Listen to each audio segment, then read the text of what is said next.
The mortification of sin in particular described, the several parts and degrees thereof, the habitual weakening of its root and principle, the power of lust to tempt, differences of that power as to persons and times, constant fighting against sin, the parts thereof considered, success against it, the sum of this discourse considered. What it is to mortify a sin in general, which will make further way for particular directions, is next to be considered. 2. The mortification of a lust consists in three things. 1. An habitual weakening of it. Every lust is a depraved habit or disposition, continually inclining the heart to evil. Thence is that description of him who hath no lust truly mortified. Genesis 6:5, every imagination of the thoughts of his heart is only evil continually. He is always under the power of a strong bent and inclination to sin. And the reason why a natural man is not always perpetually in the pursuit of some one lust, night and day, is because he hath many to serve, every one crying to be satisfied. Thence he is carried on with great variety, but still in general he lies toward the satisfaction of self. We will suppose, then, the lust or distemper whose mortification is inquired after to be in itself a strong, deeply rooted, habitual inclination and bent of will and affections unto some actual sin, as to the matter of it, though not under the formal consideration, always stirring up imaginations, thoughts, and contrivances about the object of it. Hence men are said to have their hearts set upon evil. The bent of their spirits lies towards it to make provision for the flesh. And a sinful, depraved habit, as in many other things, so in this, differs from all natural or moral habits whatever. For whereas they incline the soul gently and suitably to itself, sinful habits impel with violence and impetuousness. Whence lusts are said to fight or wage war against the soul, 1 Peter 2:11, to rebel or rise up in war with that conduct and opposition which is usual therein, Romans 7:23, to lead captive, or effectually captivating upon success in battle, all works of great violence and impetuousness. I might manifest fully from that description we have of it, Romans 7, how it will darken the mind, extinguish convictions, dethrone reason, interrupt the power and influence of any considerations that may be brought to hamper it, and break through all into a flame. But this is not my present business. Now, the first thing in mortification is the weakening of this habit of sin or lust, that it shall not, with that violence, earnestness, frequency, rise up, conceive, tumultuate, provoke, entice, disquiet, as naturally it is apt to do.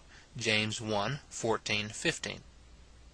I shall desire to give one caution or rule by the way, and it is this: though every lust doth in its own nature equally, universally, incline and impel to sin, yet this must be granted with these two limitations.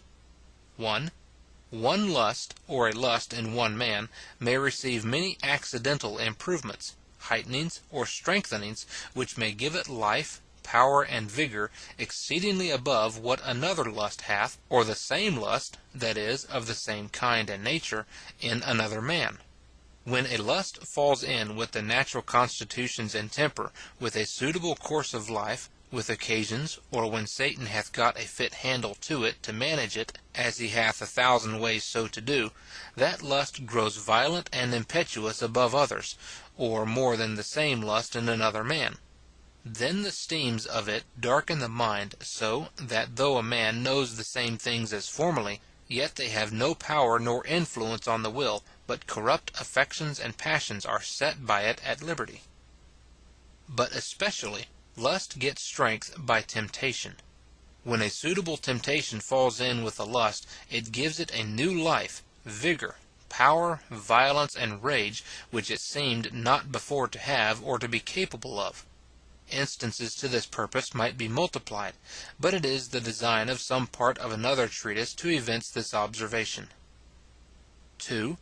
Some lusts are far more sensible and discernible in their violent actings than others. Paul puts a difference between uncleanness and all other sins. 1 Corinthians 6:18. Flee fornication.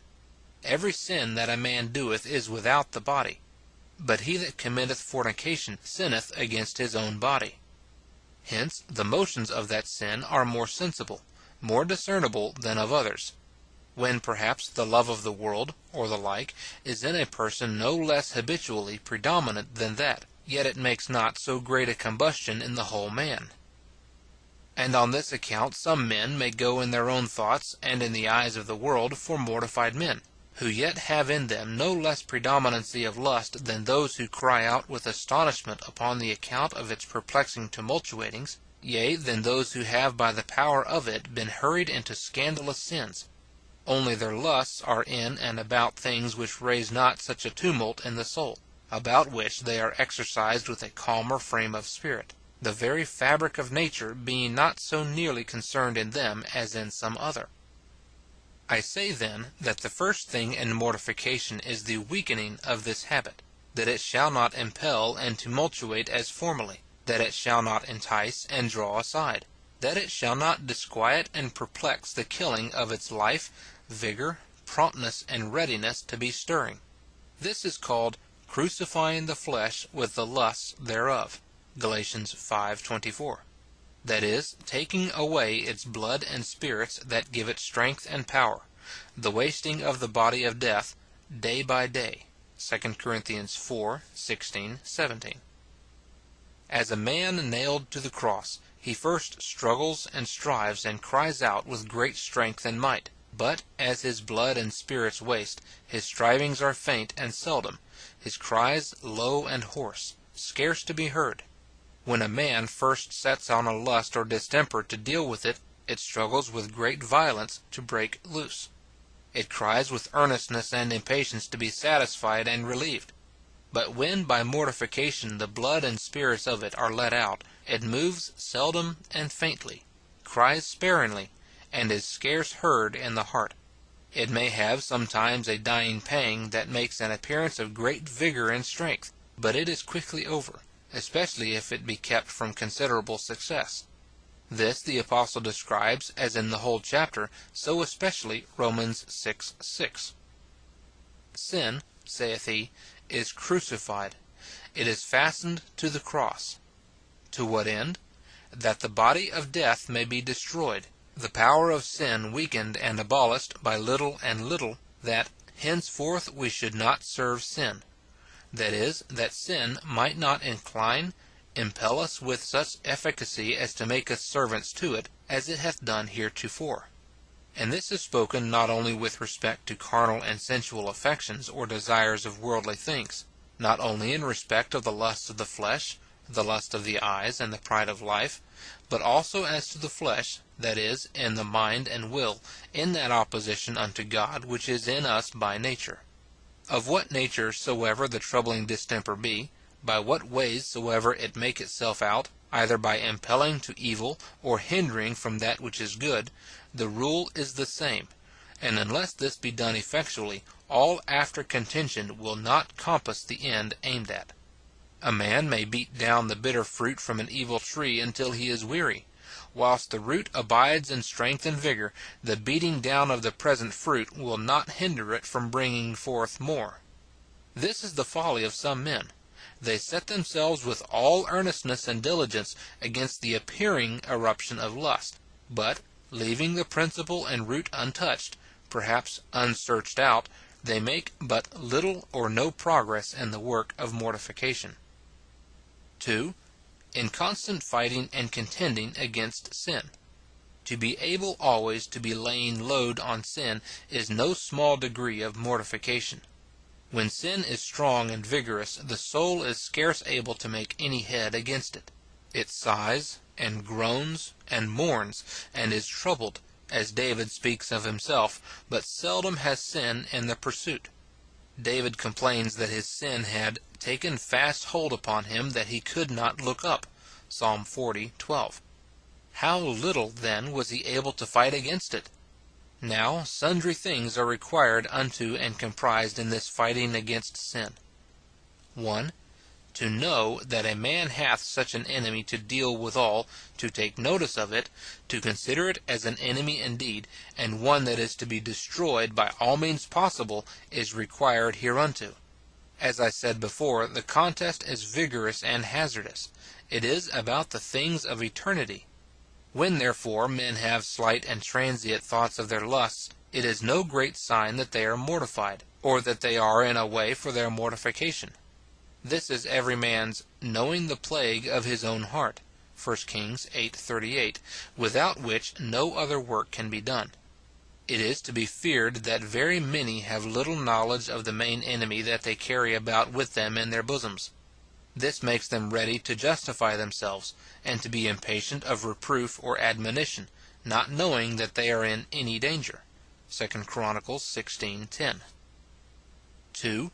To labor to be acquainted with the ways, wiles, methods, advantages, and occasions of its success is the beginning of this warfare. So do men deal with enemies. They inquire out their counsels and designs, ponder their ends, consider how and by what means they have formerly prevailed, that they may be prevented. In this consists the greatest skill and conduct. Take this away, and all waging of war, wherein is the greatest improvement of human wisdom and industry, would be brutish. So do they deal with lust who mortify it indeed, not only when it is actually vexing, enticing, and seducing, but in their retirements they consider, this is our enemy, this is his way and progress, these are his advantages, thus hath he prevailed, and thus he will do, if not prevented. So David, my sin is ever before me, Psalm 51:3. And, indeed, one of the choicest and most eminent parts of practically spiritual wisdom consists in finding out the subtleties, policies, and depths of any indwelling sin, to consider and know wherein its greatest strength lies, what advantage it uses to make of occasions, opportunities, temptations, what are its pleas, pretenses, reasonings, what its stratagems, colors, excuses, to set the wisdom of the Spirit against the craft of the old man, to trace this serpent in all its turnings and windings, to be able to say at its most secret and, to a common frame of heart, imperceptible actings, this is your old way and course, I know what you aim at. And so to be always in readiness is a good part of our warfare. 3. To load it daily with all the things which shall after be mentioned, that are grievous, killing, and destructive to it, is the height of this contest.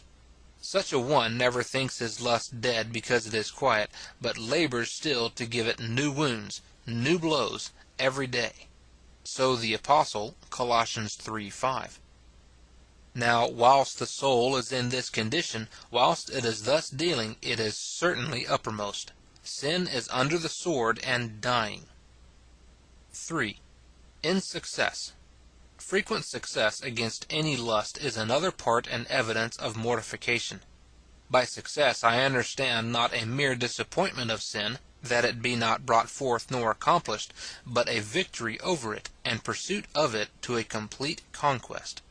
For instance, when the heart finds sin at any time at work, seducing, forming imaginations to make provision for the flesh, to fulfil the lust thereof, it instantly apprehends sin and brings it to the law of God and love of Christ, condemns it, follows it with execution to the uttermost. Now, I say, when a man comes to this state and condition, that lust is weakened in the root and principle, that its motions and actions are fewer and weaker than formerly, so that they are not able to hinder his duty nor interrupt his peace. When he can, in a quiet, sedate frame of spirit, find out and fight against sin and have success against it, then sin is mortified in some considerable measure, and, notwithstanding all its opposition, a man may have peace with God all his days. Unto these heads, then, do I refer the mortification aimed at, that is, of any one perplexing distemper, whereby the general pravity and corruption of our nature attempts to exert and put forth itself. First, the weakening of its indwelling disposition, whereby it inclines, entices, impels to evil, rebels, opposes, fights against God by the implanting habitual residence and cherishing of a principle of grace that stands in direct opposition to it and is destructive of it, is the foundation of it. So, by the implanting and growth of humility is pride weakened, passion by patience, uncleanness by purity of mind and conscience, love of this world by heavenly mindedness, which are graces of the Spirit, or the same habitual grace variously acting itself by the Holy Ghost, according to the variety or diversity of the objects about which it is exercised. As the other are several lusts, or the same natural corruption variously acting itself, according to the various advantages and occasion that it meets withal. The promptness, alacrity, vigour of the Spirit, or new man, in contending with, cheerful fighting against, the lust spoken of, by all the ways and with all the means that are appointed thereunto, constantly using the succours provided against its motions and actings, is a second thing hereunto required. Success unto several degrees attends these two. Now this, if the distemper hath not an unconquerable advantage from its natural situation, may possibly be to such a universal conquest, as the soul may never more sensibly feel its opposition, and shall, however, assuredly arise to an allowance of peace to the conscience, according to the tenor of the covenant of grace.